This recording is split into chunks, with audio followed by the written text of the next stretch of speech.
Hello everybody, I hope you are all well and safe. Today I'm going to be sharing with you 5 realistic needle felting tips like some of these creatures. So if this sounds fun, please like, comment and subscribe to my channel and stay tuned. So the first tip I actually have is to take pictures of your subject in as many different angles as possible. So here I have many different pictures of my dog.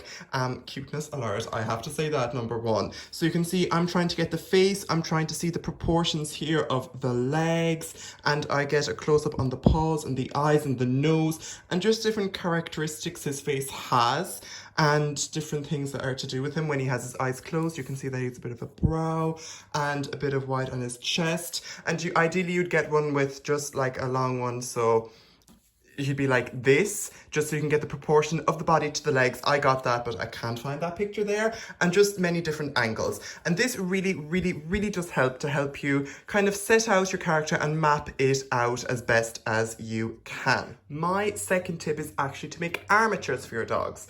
And armatures are basically some wire, or in my case, pipe cleaners, that really just get the basic shape of the dog. I used it for this model of my dog, Alfie. And it really just helps get the proportions of the legs and the length of the body and everything right. And it really does make a difference for the base. And then obviously you add to it. And in the description below, I will link a video that has how I made this armature and how you can customize it for any dog's shape.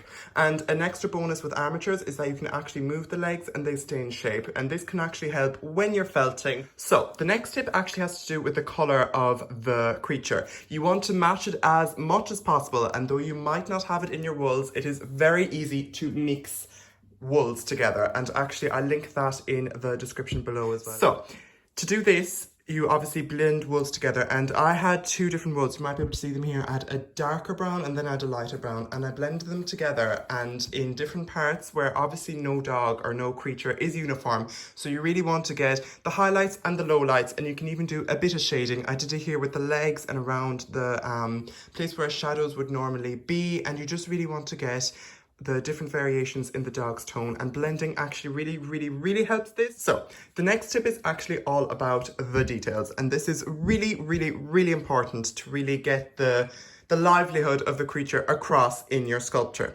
So you really want to see every single little detail in your real life animal and try and put them into your needle felted creature. So here, for example, you can see I tried to copy my dog's different colors around his mouth. So he's a bit of white under his chin and of course on his chest, and then he's a bit darker around the nose, so I put some black wool around, and different parts as well, and his tail has a bit of black on it.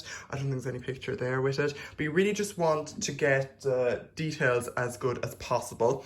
And here on this admittedly less realistic dog, I have the moustache, and sometimes eyebrows can turn out really cute. And here I kind of did the same with the ponytail, and again, just the places the color was blending. And here, obviously, I went a bit extra and did the exact texture of the dog, but it really does make a difference at the end of the day.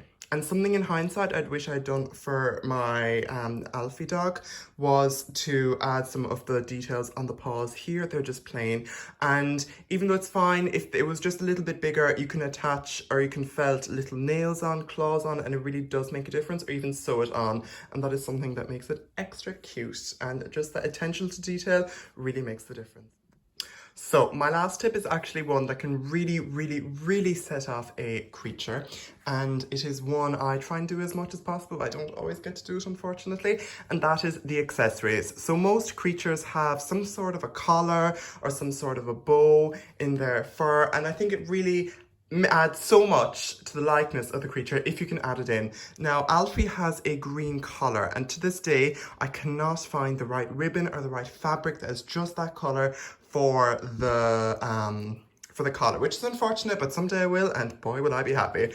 But you can do this in many ways. Obviously, it's nice to add just a little bow around the neck, or here just a little hairband.